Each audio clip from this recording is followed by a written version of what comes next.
Praise the Kaya Lord. yung baliwan.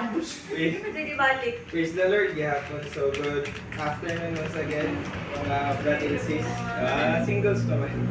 Mga brother and sis. My name is Marinas and I've been actively serving the church, church and holy community for almost 14 years now. So nag-dedicate ko since 2010 kay Church High School.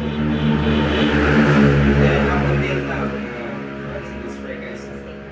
So, thankful na po ko kay wala na po itong speaker din sa kuha na hatag nga to. Kay nara po kayo ma-relate pa.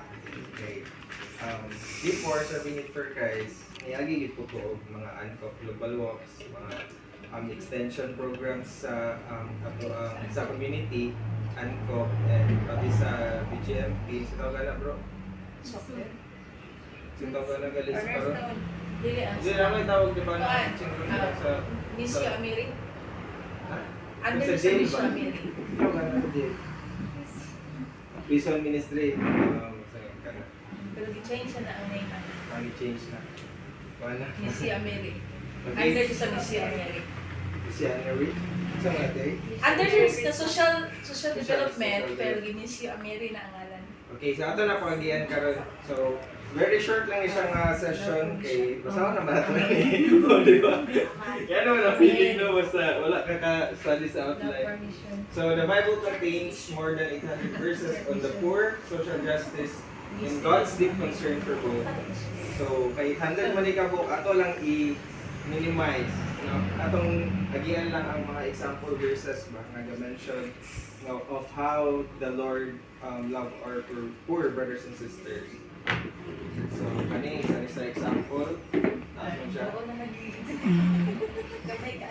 Ayun na lang, basahan na ito. Sige, kani, pwede na ito basahan. Sige, from Psalm, chapter 40, verse 12. So, sige, ready? Atong basahan. 1, 2, 3. I know. 1, 2, 3, go.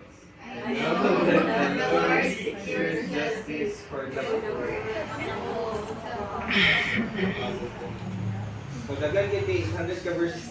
Actually, 800 di ka po. Kaya basahan na. Ano si Joey? So, kani, basahan na nato. Kay, mubo naman. From Psalm chapter 10, verse 14. But you, God, see the trouble of the afflicted. You consider their grief and take in hand. You consider their grief and take it in hand. The victims commit themselves to you. You are the helper of the fatherless. No, it speaks about the people who are in need. Tama ba? Muna ang mga point aning verses ba? Sa verses.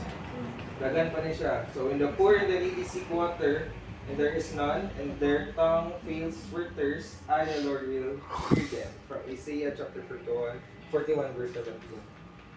And so forth and so on. So, muna siya mga example verses no, of how the Lord expresses His love sa atong mga public na may igsoon. And you know what? Di-express gid ni Lord atong mga verses na kung saan niya ka higugma atong mga public na igsoon. Diba? Actually, si Lord kay lisod gina siya unpredictable kayo ba? Or lisod kayo siya sa English sa subtonte. Lisod kayo siya Understand. other term na. Kaya siya understand that. So kaya siya i-comprehend, di ba? O kung saan yung message siya to. But in these verses, it is very clear, no, kung unsa siya kagugmaan sa itong mga needy na mga isuon. Dahil mga kay poor, no? Needy, life needy. Basta sa itong mga isuon nga na ay mga need. Ano ba? So, ay balik. Mabak nito. Woo! How the world. So in these modern days, this is how the world see or perceive the poor. Wala siya ang examples, no? Okay ha? Palaban sa ko.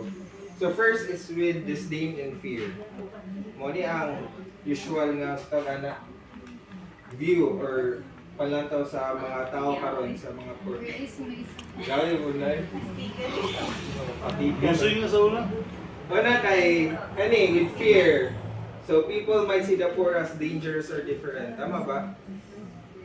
Depende ron po siguro no kada sa depende po sa kay kung gang mo kaya kana ginawa mapulban gyud ka. Kamay na lagi kamay, lagi ganyan. Gang kayo. Kaya mga sa mo sa kilid ba rin. Kaya gini sa una ba? Wala ka ba? Sino may FC mo? Wala ka sa una. Ito yan yung palanda sa mga tao sa mo sa una bro.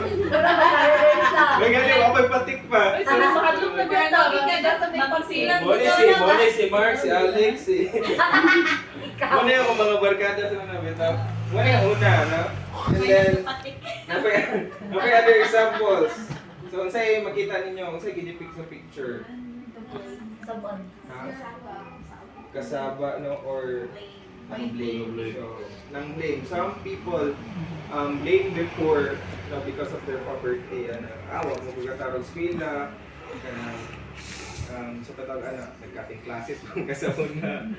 Kanang Pobre pa po ng ginikanan. So, ano problema ko diyang ginikanan. Ano ba, mang blame pa bitaw sa mga tao. Wa mo ka ni silusuna good. Okay, boss.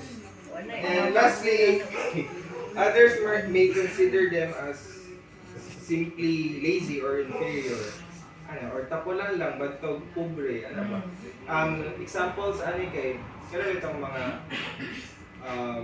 sa tawag gala natin, kaya ng mga Pero bang beggars, mga beggars bang makita niyo nga kumpleto o kanang walay disability. Pero sabtan mo di ba if a person ay disability kay magising na siya o siya ma-hire and where siya mag-apply or wala gid po siya giskulan, wala siya skill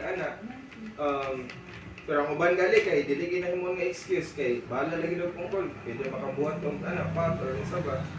So nowadays, magina, lapalata kay kanang atapalan lang na bantog.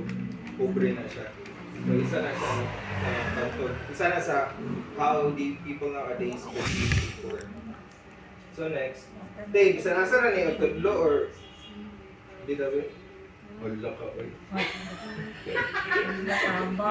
Umag, oy. Okay, next. Pwede nga dili namin mo necessary i-point dong. Sabi down ni mo yung Wala nakatago.